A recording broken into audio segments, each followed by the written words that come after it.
بسم الله الرحمن الرحيم وبعد. صراحة وأنا قاعد شخص ضيف عزيز وغالي على قلبي، شخص عنده قصة بيشاركها معنا، فشاركها معي. الصراحة أنا عجبتني مرة لأنها كذا يعني بيشاركها معنا الآن. هذا عبد العزيز محمد رزق سنيد. عبد العزيز، كيف حالك؟ أسلمك. احكي لنا بالقصة حقك مع الأستاذ. أنا جيت قلت للأستاذ، قلت له دوس ما أنا أذكى منك. قال لي أذكى مني؟ قلت له إيه. قال لي هاقم يبغى يضربني، وأنا يوم أنا يبغى يضربني قلت له لا ما أذكى منك شوية، بس شوية طيب.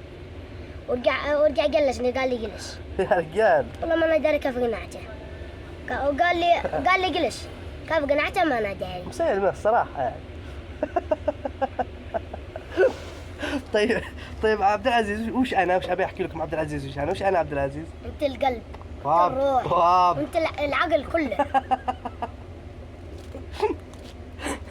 عرفت الان اقتنعت انه مسيلمة الصراحة.